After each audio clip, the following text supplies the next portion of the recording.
लोगों का चित्त स्वभाव से ही सात्विकी होता है, मलिनता वाला नहीं होता है। तो उनकी वो जो सात्विकता है वो उनको जल्दी विवेकशाली बना देती है। बहुत धैर्य होता है तो उनको जल्दी तपस्वी बनाती है। बहुत विवेकशाली होते हैं क्योंकि उनका अंतःकरण सत्वगुणी है। निश्चित रूप से उस युग का ये एक विशेषता रहती है, इसीलिए सतयुग को सतयुग बोलते हैं क्योंकि सत्य का युग है ना वो। कलियुग में क्या है? कलह का युग है, कालिमा का युग है, अंधकार का युग है, तामसिकता का युग है, अशुद्धियों का। इसीलिए इस युग में झूठ, असत्य, दुराचार, पाप, आलस्य, तमोगुण ये सहजता से बड़े हुए होते। जैसे अभी विंटर्स चल रही हैं तो विंटर्स में टेम्परेचर दिन का अगर 18 या 20 है तो रात को आकर के वो 3 या 4 हो ही जाएगा ना। उसके लिए हमें कुछ करने की जरूरत थोड़े ना है, तो नेचुरल फिनोमिनन है जो घट रहा। तो दिन में ठंड होगी होगी, नेचुरल फिनोमिनन। पर गर्मी में नेचुरल फिनोमिनन क्या हो जाएगा? दिन का 47-48 डिग्री चला जाएगा, रात का जो है वो 32, 34, 35, फिर भी रात का।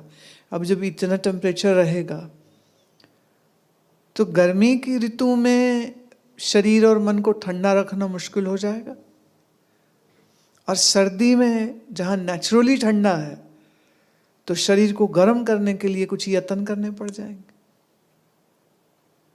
सर्दी में सर्दी के लिए कोई यत्न नहीं, गर्मी में गर्मी के लिए कोई यत्न नहीं। ऐसे ही सतयुग में एक जिसे हम कहेंगे हवा में सात्विकता है। महात्मा जैसे गुण गृहस्थियों में होते हैं। इसीलिए चाहे वो ऋषि याज्ञवल्क्य हों, विवाहित हैं, 2 पत्नियां थी उनकी, तो भी वो महात्मा है। उनके महात्मा पने में कोई कमी थोड़ी आ गई। ऋषि वेद व्यास विवाहित है, हमारे सप्त ऋषि विवाहित है, सप्त ऋषि पत्नी सहित थे, लेकिन जहां वो रहते उसे आश्रम कहते।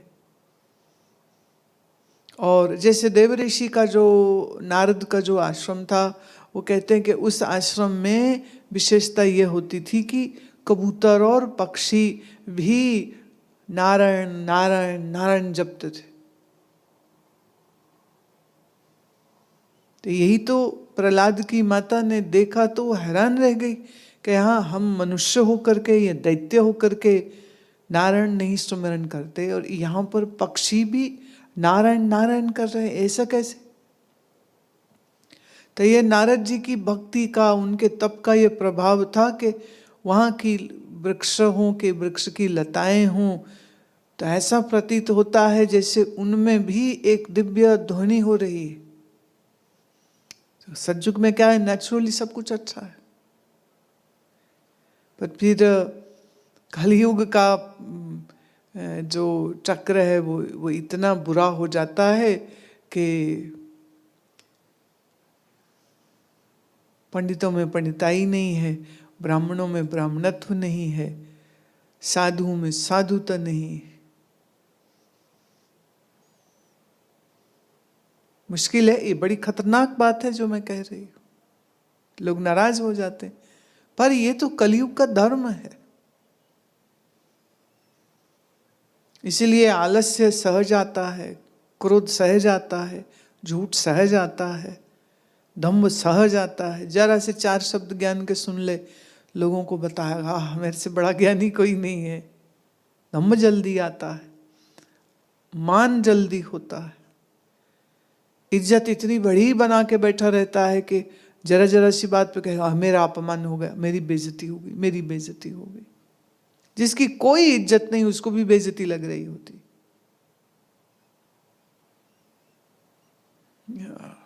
कलयुग के लिए गुरु नानक ने कहा कि कलयुग के इस चक्र में आगे कूड़ होगा। कूड़ माने झूठ आगे होगा, तो झूठ सहजता से आ जाएगा।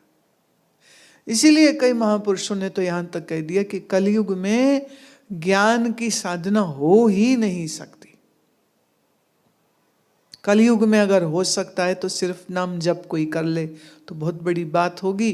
तो ईश्वर का स्मरण रहे, ईश्वर पर समर्पित रहे, और बस अगर नाम भजन करे तो भगवान ही भला करे तो करे। इससे ज़्यादा जीव कुछ कर नहीं सकेगा कलयुग में। कलयुग के लिए इसीलिए नाम जप, कलयुग केवल नाम आधारा, सुमिर सुमिर नर उतरे ही पारा। बोले कलयुग में सिर्फ नाम। गोस्वामी तुलसीदास कहते, गुरु नानक देव की वाणी कहती है, अब कलु आयो रे इक नाम बोवो बोवो। कलयुग आया है तो अब नाम का बीज अपने मन में डाल लो कि इस कलयुग में नाम जप कोई कर ले। जब मैं नाम जप कहती हूँ तो वो नाम जप नहीं जिसमें मन दौड़ता रहे। नाम जप वो जिसमें मन टिक जाए, जिसमें मन शांत हो, जिसमें मन मंत्र के साथ एकीकार हो जाए।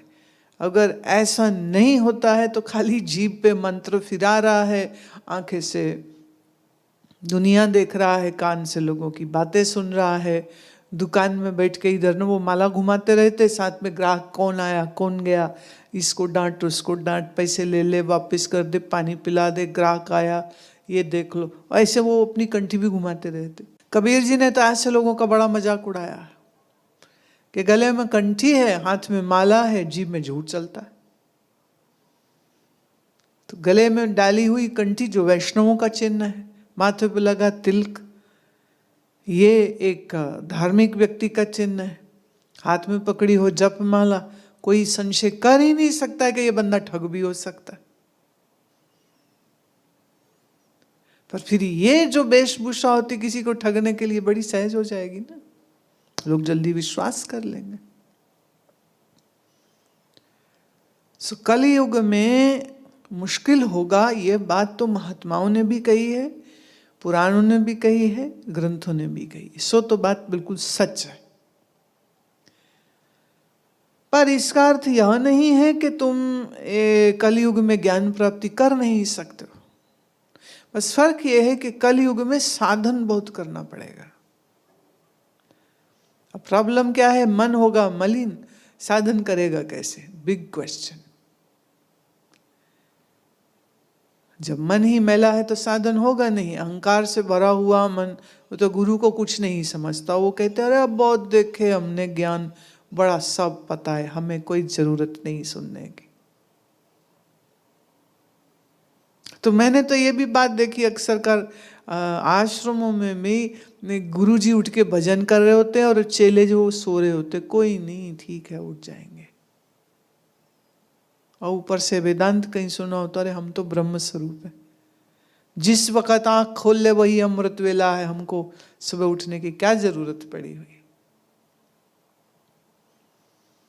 गंदे पोछे से जमीन साफ करोगे तो जो थोड़ी जमीन साफ है वो भी उल्टे ज्यादा गंदी हो जाएगी। सही इसी तरह से गंदे अंतःकरण से ज्ञान श्रवण कर नहीं सकता, कर लेगा तो उसका भी वो अभिमान कर लेगा, अभिमान कर लेगा तो बस लुटिया डूब गई उसकी। अब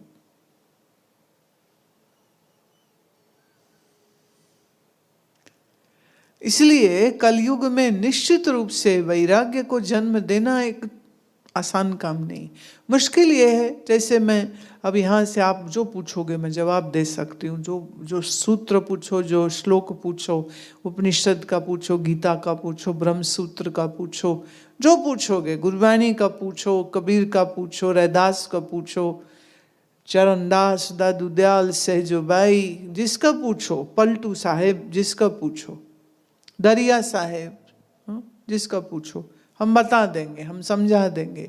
लेकिन वो लिटरल वर्ड मीनिंग से ज़्यादा क्या होगा, आपके काम तो तब आए ना जब आपके मन में उतनी क्वालिटी ऑफ प्योरिटी भी तो हो।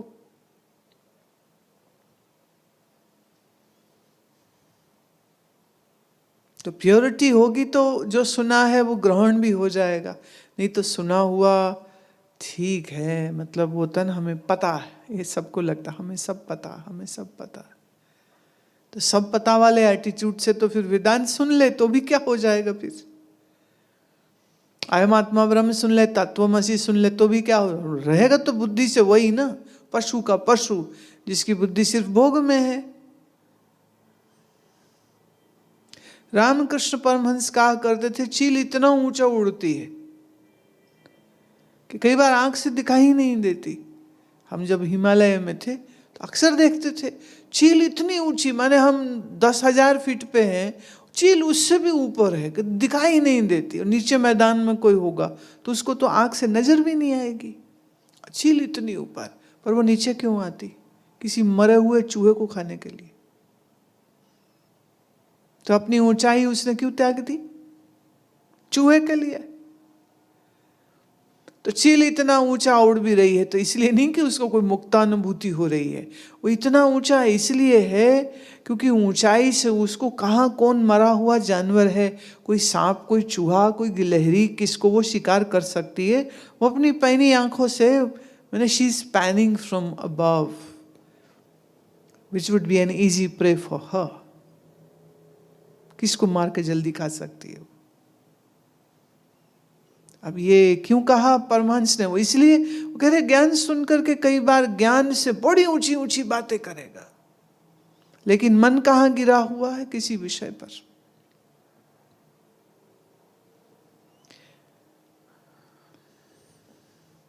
तो बेटी में मन अटक गया, बेटे में मन अटक गया, पोते में अटक गया, ननद में अटक गया, भाभी में अटक गया, पैसे में अटक गया। आधे रोते हैं पैसा नहीं, आधे रोते पैसा बहुत है, छुपाएं कैसे?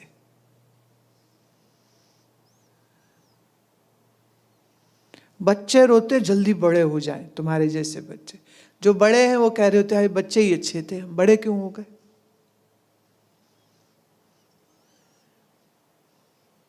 जो 30s एंड 40s में वो सोचते हैं जब हम रिटायरमेंट एज में आएंगे ना, बड़े पैसे होंगे, घर होगा, कोई फिक्र नहीं होगी, सब लोन चुक जाएंगे, आराम से फिर जिएंगे। पर जब तक वो टाइम आता है तब तक पता चलता है कि शारीरिक खचत हो चुका उनका। तो वो घर में रिटायरमेंट नहीं भोग रहे होते, वो अस्पतालों के चक्कर लगा रहे होते। वो मैं कहीं पढ़ रही थी कि जब होती है उम्र 10 से 20 तक, तो उसके बैग में क्या होगा? परफ्यूम होगा, पाउडर होगा, लड़की है तो लिपस्टिक होगा, मेकअप का सामान होगा, हाँ, डिओड्रेंट्स होंगे, एक्सेट्रा एक्सेट्रा। जब वो 30 और 50 में आ जाएगा तब वही बैग वही है, बंदा वही है, लेकिन अब उसके बैग में इनहेलर्स होंगे, कोई एलर्जीज हो गई हैं तो एपीपेन्स होंगे, एंटी एलर्जी दवाई होगी, पेट में गैस की दवाई होगी, खट्टी डकार है उसकी कोई एंटी एसिड होगा तो उसकी कुछ दवाई होगी। और जब वो 50 और 70 में तो फिर बीपी की दवाई होगी, डायबिटीज़ की दवाई होगी, यहाँ दुख रहा है वहाँ दुख रहा है, जेल्स पड़े होंगे बदबूदार,